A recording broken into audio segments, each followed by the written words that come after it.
Hi there, traders, and welcome to Trade the Structure.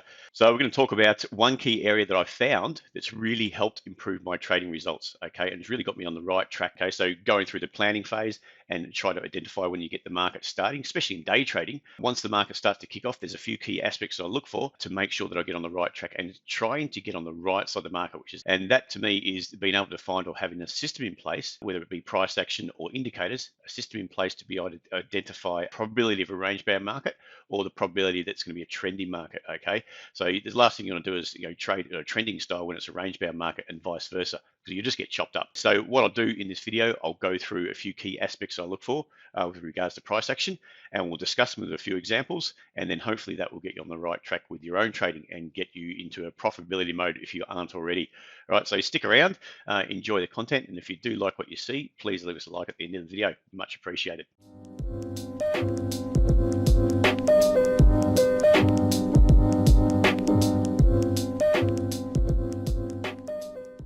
Okay, hi there traders, and welcome to Trade the Structure. So a bit of an educational video I'm doing today.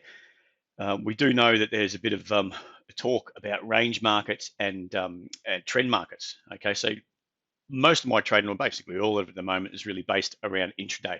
Okay, so I'm looking to start a session clean with a clean slate and end the session with a clean slate, and I'm not really holding positions overnight. I mean, you could call it scalping, but I like to be in and out of the market, looking for my prime entries. And when you're trading intraday, especially lately the markets have been very not so as such erratic, but choppy. So you can deal with when you think it's going to be a range kind of a market. You can deal with a trend move, and you're not expecting it. So it's very important just to have a bit of an open mind when you come into a session. Don't have, try not to have too many biases. Obviously, you do all your prep work, and if you don't, you really should be prepping a market with your key levels and your expectations before you get into it, as opposed to just winging it when you're going, because then obviously you can prepare.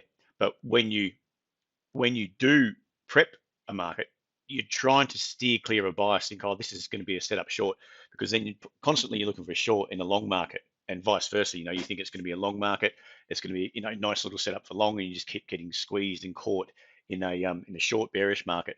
Okay, so it's very, very important to obviously you're doing your prep, you're getting your levels set up, but you're watching your action live with an open mind as it's unfolding.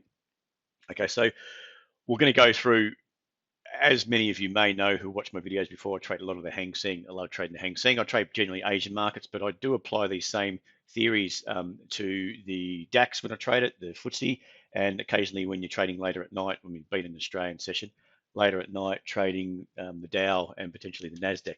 Okay, so I'm generally an index trader, but when you look at it, what I'm looking for and what I'm looking to trade, or how I'm looking to trade, I generally I try to do the same things. I keep my approach consistent across any market, whether it's be FX. I mean, they all have their own intricacies, but I'm generally trading the same strategy or procedures when I do across any market I do trade. Whether be a shares, probably I would say shares, but shares are generally different. They're built to go up. They're not really built like indices, FX, and things to go up, down, sideways. Okay, and they probably don't get as much players in there as algos, move them around, but generally I'm generally taking the same approach, I guess you could say. All right, so you'll have to bear with me when I'm recording this. I'm actually doing it through TradingView, so anyone on TradingView, you'll just get the full video. I'm actually recording it through Camtasia and putting it up to YouTube later on once I sort of edit that and put all the bells and whistles at the start and the intros. So yeah, if you like to look at that, you'll find it on Trade the Structure on YouTube. We'll get started now. So like I said, what I'm mainly trading is indexes, and I'm mainly trading a lot of the bulk of it's sort of the Hang Seng of the day. If I have a good day, I'll sort of try to call it quits unless I do see a prime setup, especially on the DAX. I do like trading the DAX because it can move as well. So I ideally like to trade something with a bit of volatility.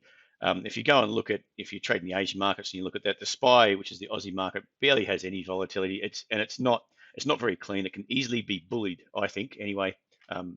Because it's a less liquid market, whereas the Hang Seng is very liquid, and it does move. Okay, so you're not just going to jump up and down like a yo-yo. It's going to get set up. There's bigger players that want to build a position, as opposed to just spiking up out of nowhere in a downtrending market. Then you got to get short to come straight back down again. It does set up on the SPY, but I don't generally trade it as much. I'm looking for the clean setups, very clean setups, which are pretty obvious. Do trade the Nikkei a bit as well, and I use the same approach, but the Nikkei can go stagnant for about a minute and then move. But it does have, you're still looking for the same price action.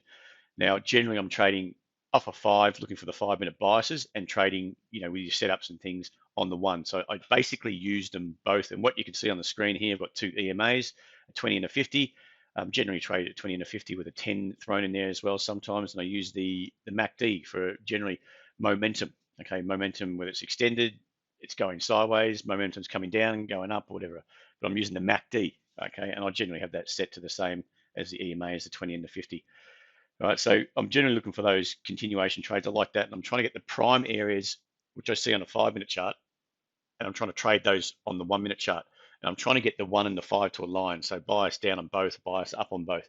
Now, there's going to be times, and that's generally a trending market when it's starting to move, and you get on the right side of a good trend move. Okay, it doesn't always work, as in it doesn't always follow through, so you may have to cut it, but you've got to have, obviously, I've got my reasons for getting in, and I've got my reasons for getting out of the market, and I like to take partials. So when I take a partial and it doesn't quite go in my favor, it starts to reverse, and it's a failed move, failed continuation move, at least I've taken some partial, and generally I'm not getting stopped out at a full loss. Okay, I might get stopped out on some, I might get stopped out at break even. I think the Nikkei today I had a short on, took a partial 42 points or so, and then actually it wasn't going anywhere. Took another couple of partials, and then the rest of it was taken out at basically break even. So that's basically the way I trade. If you get onto a move when you do get on the right side of a momentum push, or continuation trade, then you can just sort of edge out. You're looking for your levels as opposed to just when the price action reverses. Okay, so you're looking for a momentum push from one level to another. And that's why it's important to prep up your levels to start with. All right, so generally I'm looking for on the 5, and I'm trying to intertwine the 5 and the 1-minute chart for my levels. Okay, now if you're not getting those momentum push, which happens time and time again, there's reasons why I would be inclined to trade against the trend, as in a reversion trade, reversion to the mean, when you're trading from the outside in. Okay, when the market gets very extended, say you can see up here, for example, not trading that, but just say it's very extended away from the EMAs, looking at the 5 across on the left-hand side. So I've got the 5 on the left, the 1 on the right.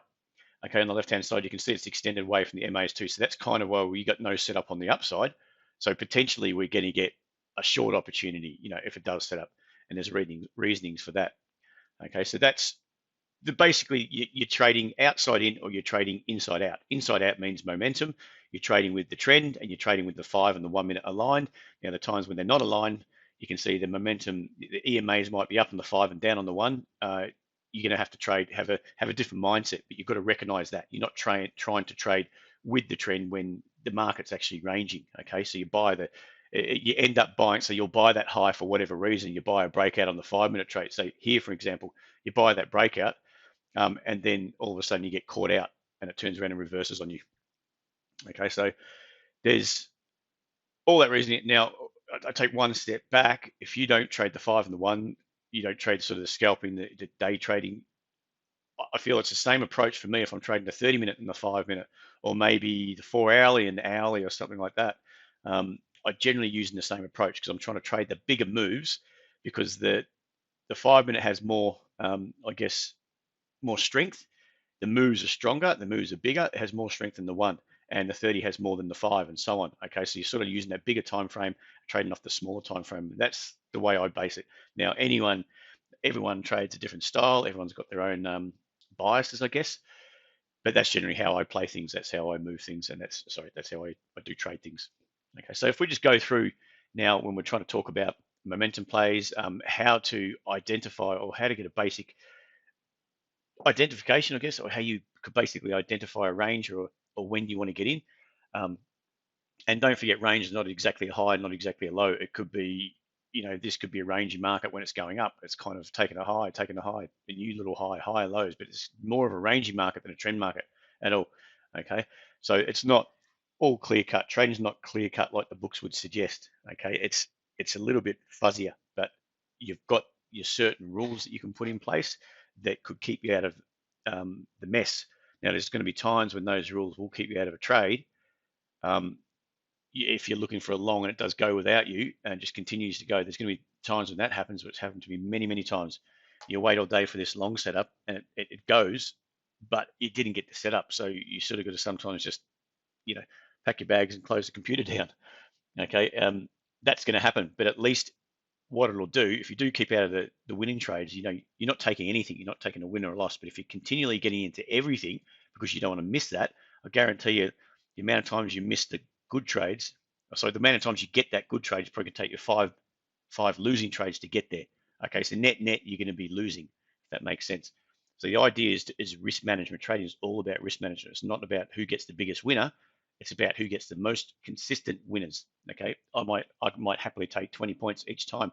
I'm always netting 20 points, and someone else is netting 100. But it might take them 200 points to get that 100, whereas it takes me 20 to get my 100, for example. 20 losing points to get that 100. So it's all about being consistent. Okay, if you're making money, who cares if how big your wins are? It's about making money. It's a business, not a sport, I guess you could say. Right. So back to this. So if we just take an idea that on the 5 minute, I'm always looking for those prime areas to trade. Okay, and I'm looking at the 5 minute candles, the 5 minute areas. So if we just go from left to right, I'm basically, down here, I generally wouldn't be looking for a short purely because it's extended away from the EMAs. So if we get over to the right, we've got a few basic rules there for continuation momentum trades. I'm looking for pullbacks to the EMAs. Okay, so potentially you could trade that short if that's the case, but you've got to look at the 5 and go, well, the 5 is actually kind of, the momentum's still kind of bullish because it's above the 0 line, and it's kind of this here, the MACD, the 20 is above the 50. Okay, and it's quite a distance away from the EMAs. If you look at that, let's just look at roughly 38 to 40 points. I like the 40-point stop. For me, that's quite a distance to the MAs. I'd rather be trading on the 5 when it's come off the MAs and it's going down and using the 1 minute there. Whereas this, if you look at this entry here, it's off the 1 minute EMA. It's just sort of pulling back to the MAs and coming down again, but it still really hasn't done any testing to the upside on the 5 minute trade. And the 5 minute the 5 minute chart is my basis, is my key anchor chart. Okay, so you're looking for continuation trades. You're looking for pullbacks off the EMAs with the trend on the 5 and the 1. You want them both together. The 5 and the 1 minute charts should be the same direction. So EMAs up on both the 1 and the 5. I want to be long. And so technically, if we look at that, you've got this first area on the 1. If you were going to go short there, yes, on the 1. The EMA is down. On the 5, no. You could argue that. And if you can argue that, you don't bother. Okay, it's not really down. It's just potentially crossed, and you're away from the EMA. So really, if you're looking for this cross on the 5, you're looking for your first pullback when the EMAs stay down on the 5, and then you want a confirmation of the EMAs down on the 1. Okay, so that trade really doesn't cut it for a continuation trade. Anything down here on the short side. Now on the long side, what could we be looking for? You want the 5 minute, the 1 minute generally against each other. So really, if you look at this, you've got the 1 minute is down, the 5 minutes, you could say, I wouldn't say it's down, I'd say it's crossed. It's basically, still up, if that makes sense. So you sort of want them against each other, and you want to be trading with that 5 minute, okay, off the 1 minute. Reversion is really looking for those times when the price is extended, okay? So if you're up here, for example, on the 1 minute chart, and on the 5, if you look at both areas, I've got the mouse, so the mouse is showing both areas at the same time. You can see on both, you're clearly extended away from the EMAs on both the 1 and the 5. Okay, so there's no way you really should be looking for a continuation trade. Yeah, there's going to be times when you're looking for a reversion, you don't get it, and it continues to go on, and it could rally 100 points, so especially on the Hang Seng, and you're left standing on the side. But that's trading. That's the kind of thing that you don't know. There's no way when you're putting a long here, if you're going long in here, there's no way to analyze your risk. Okay, if you're punting and you're buying the break out of the high with the candle and you're putting your stop below, yeah, it could work, but there's going to be more often than not, you're going to get turn around and it's going to screw you over on your stop. Okay, so you're going to be wary of that. So when you're talking about risk, you're buying up until you got that red candle, you've got nowhere to place your risk. Okay, nowhere really off a high or low, which I like to use to really place your risk, which is significant. Okay, really, it's the market's extended, green candles all the way up, and then it turns around and dumps. Okay, so that's the kind of area you go, okay, how do I trade that short? Potentially, what I'd be looking to, I like the 2 candles back. Okay, you got the high there. I'd potentially look at trading the break of that low and potentially I have 40-point risk, or you could have, you could risk, if that's 40 points, let's just see that. Okay, 40 points to take you roughly to the high of that candle there. So ideally, if I'm looking at this here as a short, because you're not going to go for a continuation trade, you're sort of looking for a short when the thing's going to reverse back to the EMAs, and you're sort of trading it from the outside in, okay, back to the EMAs, and you're looking for that reversion back to the EMAs. If it continues to go, then great. You could have a 30, 40 point trade turning into a 50, 60, 70, 80 point trade quite easily, or it's a start of a downtrend. You don't know. Okay, so I'd be looking at that, expecting it to reverse. All right, so I just got to keep an eye on the time. But that's what I'd be looking for reversion trades, and I might be taking that with my stop above, and I'm just trying to take it off when you get in there. And you can see that the 5 minutes actually up, the 1 minute has just turned up really, but it's extended. So if you're gonna, if at that stage you go, okay, they're both up, I want a continuation trade, I think it's going to continue up. You're looking for something off the EMAs, and you want to hold up. Lo and behold, it went straight through. Okay. Now, if we just keep going forward, you're looking at price action alone. So if we just start putting up some price action, you've got a double top, what we call an RTF up here. And then I'm trying to look at the prime areas. So that matches about here. We can see on the 1 minute, we've got no real, if you're looking for a trade there, it's not really a continuation trade. If you're looking for a lower high, you want the lower high off the EMAs. Problem is the EMAs are up. Looking at the 5, the EMAs are up. So it sort of negates for a while a continuation trade down. So what could you be looking for? You could potentially be looking for into these lows, because what you've got here is a good little spot there as well, where it's got a double bottom with a flush. I love seeing that flush. So back to what we were talking about at the start, because there wasn't a short, it doesn't mean there can't be a long. And ideally, you could have taken a long there. You could have taken a long through the break if you took the break of that high.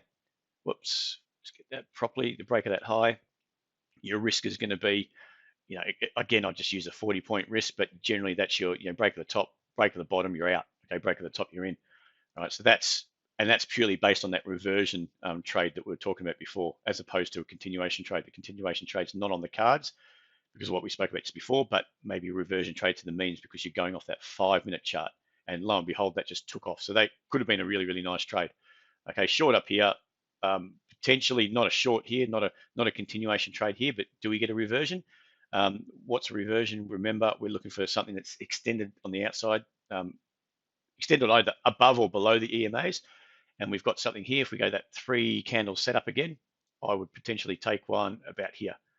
Okay, break there, risk below, and then you're just trying to trade it up and see where it goes to. I mean, on the 1, you haven't got too far, but you could easily go for a test into that high. Now, the reason why I would have got out would have been, reverse this 2 candle setup, basically. Maybe here you didn't get out, you got that lower high there, would have got out there, so it wouldn't have been a big trade, but either way, it was quite handy. Now, what we're doing is just trying to define the range, okay, whether it's a range or continuation. All right, at the moment, all we really had is range trades. Okay, you got range up here, range outside in, okay, a reversion trade. So we've had that range, we're trading from a range-based trading style as opposed to continuation, a trend, or anything like that. And what you've got is that reversion in, reversion in, reversion in. Now they're not matching up. But if we start pushing along and find when's going to be a prime area for a continuation trade, okay, here we've got a bigger RTF as opposed to something smaller like this. We've got a bigger RTF. We've got a lot of price action that's come in on the 1, and on the 5 we've had trying to go up. We flushed the highs on the 5 into new highs and failed straight away. So as soon as you fail down like that and you take out some of these higher lows, that to me is a pure and simple, that's an RTF, that's a double top, whatever you want to call it. It's quite a strong one. All right, so when we got this grind back up, there was really no prime short setup. Okay, I'm looking for a trade in short off the EMAs. When you break into the lows, you're holding that shoulder, that lower high. On the 5, nothing happened either. And on the 5, we are actually still, the EMAs are up. Okay, if you keep going along, there could have been something here. I mean, in hindsight, yes, but I've got MACD, I'm still up on the MACD. So I'm ideally, I wanted to trade when the MACD's down, I want to trade when the EMA's down, I want to trade on the short on the 1, and I want something that's very similar on the 5.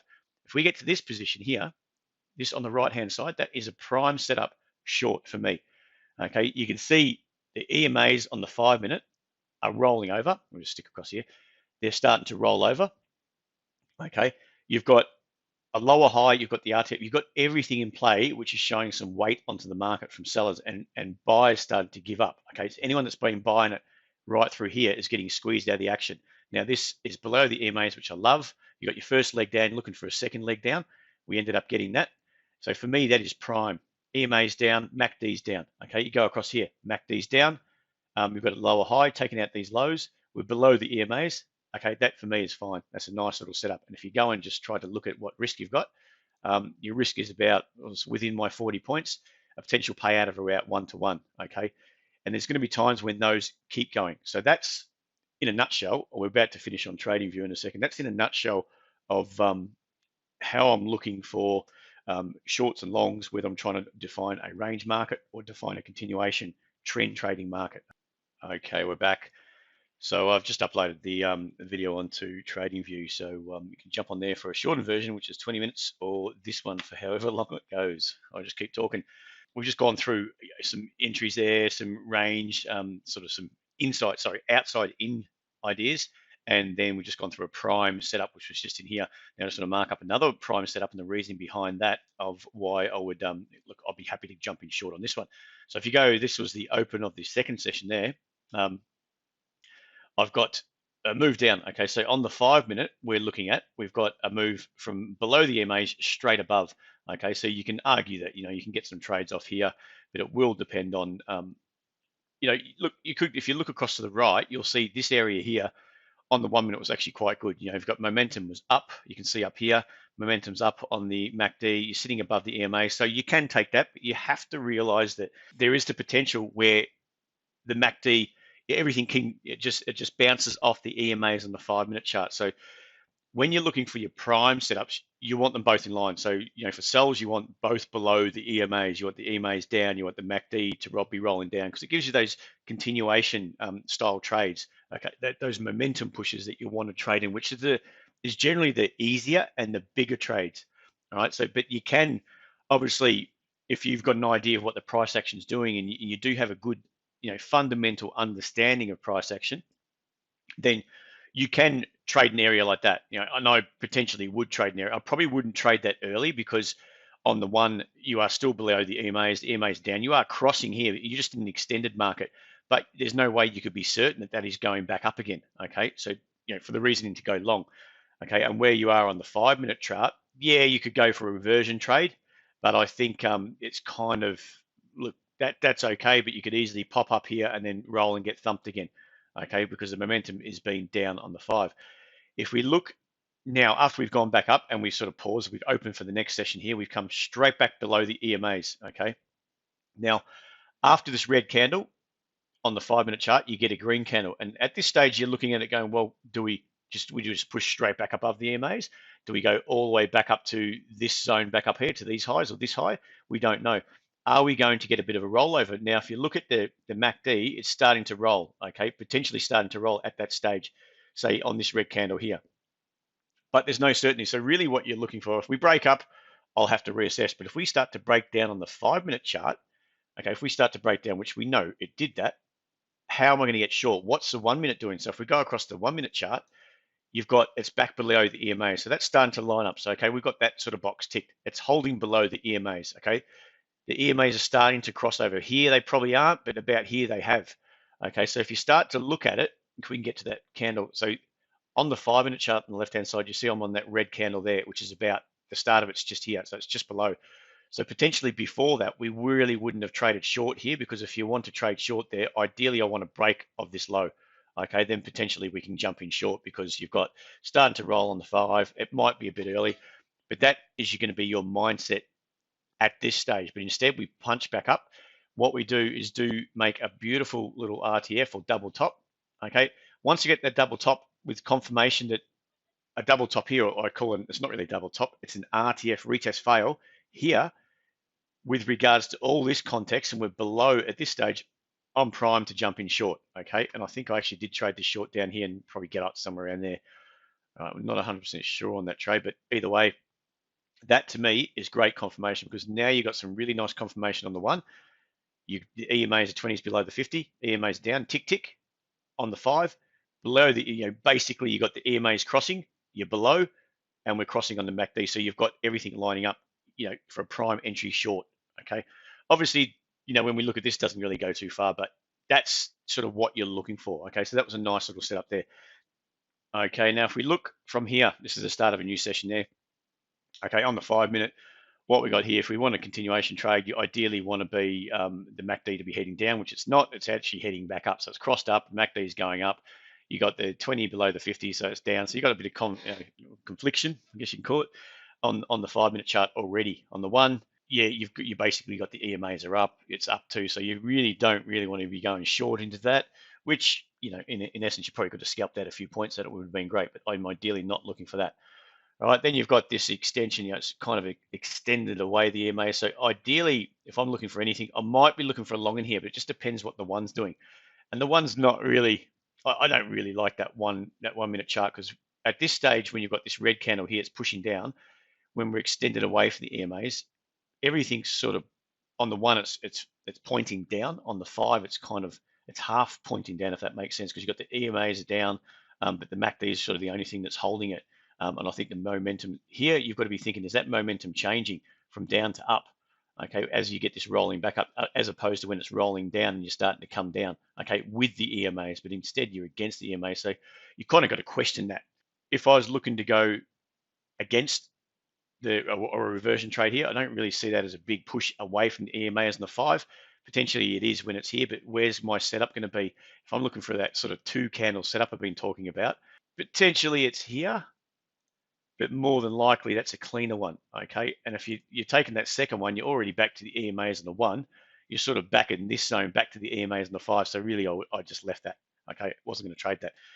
Ideally, if you've got anything that you might be wanting to trade, it could have been something here. You've got nice little flush there, and that was right. Yeah, that was right when the actual underlying index opened. So it flushed the high. That's the RTF retest fail, and then we start to fail down, and then ideally you'd be looking for a short, which could have been, if you're quick enough on that sort of market, could have been something like that. Trade through the short there with your risk above. Okay, see if you get on the short side, because you're looking really, and that solely is purely because you've got the 5 minute EMAs down and you don't know what's going to happen. So it's still, in essence, what we've just spoken about. That's still kind of a risky trade as well. Okay, and it sort of goes against the bias of what we were just talking about. Okay, what we were talking about with a range or a continuation market, because you've got the ones up, so it's not really, these two markets are conflicting each other. MA's down, EMA's up. Okay, so they're conflicting there. So really, that's not a trade for me either. So what I guess I'm trying to say is, when you've got your sort of your range bound market ideas or rules, your basic rule setup, or a continuation market rules setup, what it can actually do is keep you out of that chop as well. You're not trying to bend the rules to suit the market. You're trying to bend the market to suit the rules. And if it doesn't bend, you just leave it alone. Okay. So that's what we're trying to do. We're looking at a reason here, but all realistically, they go against the rules. Okay, so we're not really extended away from the market here. We've got a good price action set up for a short, but we didn't know this was going to happen at that stage. So I didn't take that, and I probably still wouldn't have taken that at all on the short side, because nothing really lines up. It's only really this 5 minute price action lines up, because the EMAs are down, but we're really at the start of the session. We've still got the MACD up, so that may have kept me completely away from that market anyway. All right, so if that makes sense. So if we keep walking along, we know that, okay, what are we looking for here on the 5? We've got the EMA still down. I'm ideally, we're not extended away from the market up here, so we're not really looking for a reversion trade here. If we want it really to spike up hard, which it hasn't spiked up hard, it sort of popped up hard from below, just got above, pulled back, retested, back above. So even in here, would you have gone long? Okay, if we go and look at the one, there's reasons to go long there, and I think I did go long in here when I was trading it, and I basically got stopped out at even, or I took it off for a small loss. You could look at the one, because really the 1 and the 5 we're starting to roll. We're above the EMAs here. We're starting to roll up. We've got MACD on our favor. We're above the EMAs on the 5. The 20 wasn't above the 5, above the 50, which is probably the reasoning why it didn't work. But on the one, everything's kind of aligned. So you've got 20 above the 50. The MACD really wasn't aligned. but I was kind of preempting. So it did cost me, I think it did cost me a few points on that, but you can see why that wasn't a prime setup. Okay, I was probably getting a bit antsy at the start of the session, and I was happy to try to take that because I do know that, essentially when the trades do come about, the prime trades, I'm going to make that back. But of course, if I have three of those losses in a row at the start, I'm probably inclined to be stepping aside or really, having to focus. You don't want to take any stupid trades or too many stupid trades in a row. And I tend to be doing that a lot. So what I do is to combat that, I'll take smaller size at the start because I know that I got the tendency to take those trades that are really not there, or the better trades have been a lot later on in the session anyway. Okay, those good continuation trades are the really good trades that you get, 50 to 100 points on. Okay, so I tend to look at reducing my risk quite a bit for the tendency that I do dumb things at the start. That makes sense. So what we've got here, the market's pressing down. So if we just step along, you potentially could be going for an outside in trade here. Again, I'm not, because everything's lined up for longs. Well, not really lined up for longs. I don't really like that either. It's not really lined up for a short, a reversion trade on the one because it's not extended on the five. So you're sort of leaving everything alone. If we keep walking along, we're looking at more of a prime entry setup. If we look at this, looks similar to this. Okay, this lower high on the one looks similar. Okay, you've got everything's lined up on the 1 minute chart. If we look at that 5 minute price action, yeah, it did work out, and I think I did trade that, and I did get some off there, and had to close it back up when it reversed on me. And I actually did. I think I may have taken that trade short. I'm not sure. Like, I think I did trade that short into that lows, or ended up getting out right up here. But you can see the difference on the five. It was set up. Not sorry, I'm looking at the wrong area. On the five, we're in here. Okay, we're in this zone in here. On the five, if you look across to the left, it was below the EMAs, which is good. It sort of grinded its way below the EMAs, which, on this move down, it was more of a grind, and we had a bit of a pop up. It wasn't a big pullback, okay? And then we continued our way down. So that's fine, okay? It did, you're below the EMAs on your five. You've had some resistance set up. You've got a double top. You've got a RTF, which is just up here. That's fine. That's good for me. We had that press down, so it is okay. It's worth taking a short. The only thing that's really not working for you is the MACD on the 5 minute chart. It's just starting to roll over, so you're probably preempting that a bit. Look, that to me, that's worth the risk. It started to go. I'm taking a small risk on that one. If I've boxed it up potentially like that, because I've got my lower high in place, I've got this little high low pops up. I've got a lower high, so I can manage my risk off the lower high, and I'm trying to take that, that high low there. So my risk on that trade was, it's only about 25. It's less than my 40 points at least. So I'm not taking really anything over a 30-point risk on that. And what you're looking for, once it starts to play out, you can manage your risk. Once you start getting this lower high, it comes in and touch that low, your risk could be a break even by then anyway. And then you just, anything after that is kind of a bonus. Okay, it didn't turn out too well. You might have got 15 points off that one there. All right.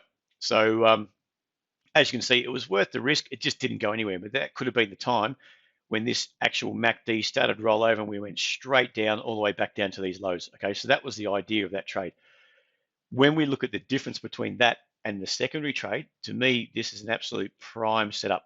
All right, look at the difference. You've got what we saw with the MACD, say the MACD and the price action on the one to get in here was probably what was playing out on the 5 minute chart at this stage. So what we said before, the longer term time frames have got more strength to those moves. Okay, as so the five has got more strength than the one, and so on. So when you get this kind of setup on the one, yeah, you could get a few points out of it. When it's on the five, with everything's lined up, you've got the MACDs rolling over, you've got below the EMAs, you've got a lower high, you've got your setup, the 20s below the 50 on the EMAs. It's looking prime, okay, for me. So that's where you get the market starting to press down here, and you're really just looking for your entry on the five. Okay, so you could have taken off this lower high, you could have managed your risk there. That, I think, that did turn out all right, or you take it a bit later on. So you've sort of got the two entries. Okay, and if we look at the risk on those, if you took this red candle here, just get in on that red candle there, you're managing your risk off the lower high, because what you're doing is this is your push up. The EMAs are still down. You're not technically below, but the setup is from the 5 minute chart. So that 5 minute, we're expecting it to break down. When you get the market starting to hold a lower high on the 1 minute chart, we're starting to expect it's going to break down. I think this second setup was probably more prime for me because you can see that that was starting to roll over on the 1 minute chart. So the MACD was starting to roll over. We're in a beautiful position on the 5 minute chart, and the MACD is starting to roll over here, and we're starting to get back below. Okay, so really, if you took that first trade, it was probably a little bit preemptive before the 1 minute was set up perfectly, but the 5 minute was really starting to, to play out nicely. And if you get this red candle here, if you're going purely by that 5, you're forgetting about this red candle here. You're skipping that first entry. Okay, you're not taking the first entry off the 1 minute chart because the 5 minute is still a bit iffy. As soon as we get this red candle start to play out here, okay, it's at 11, 13, 15, so it's 1:15 in the afternoon on the Hang Seng, Australian time anyway. That's where you start to get it from 15. That chart, oh, sorry, on 13:20, so 20 past 1, which is just here, this red candle here. So you've got this little pop up here, and then you've got failure there. So I'm more than happy to take that trade based on the 1 minute. And you could have been, 2 candles set up. You've got 1, 2. We're reversing those 2 up candles. We're reversing that. You either take the break of this candle here, this 1 candle, green candle, or you take the break of the next one back, which is the red candle. Okay, break of the low, your risk is above. And if you look at that risk there, even off there, you've only got just under 20 points. So give or take 20 points risk on that, maybe 25. Okay, so that's a good risk reward trade. So if you're looking for your reward of 25 points, you're not even into the lows this low. So managing that way, you could have easily ended up with, somewhere around the 50-point range. So you've got a 2-to-1 trade straight off that one there. You can see as you work along and you're trying to combine both. You're always trying to combine the 5 and the 1 when you're intraday scalping or you're intraday trading. Okay, and like I said before, the 30 and the 5, you're trying to combine the both. You're trying to get the momentum pushes. If you're trying to get the bigger trades, you're trying to go with the trend, or you're trying to get those trend trades on those time frames, not worried about the daily or anything. You're trying to get those trend trades intraday. You're trying to combine the both. Okay, and if they're not combining, all right, you've got to realize that you might be in a range market and you've got to take a different approach to the price action, a different approach to trading, if that makes sense. Okay, so I hope that helped. I hope you got some, some good information from that. Remember, you've got the half a video on the trading view. This full video will be uploaded to YouTube. All right, so if you do get on trading view, much appreciated you leave us a like, help us spread the word. And if you're on YouTube and you're watching this, please leave us a like and help spread the word. So thank you very much for joining me, and we'll speak to you again soon.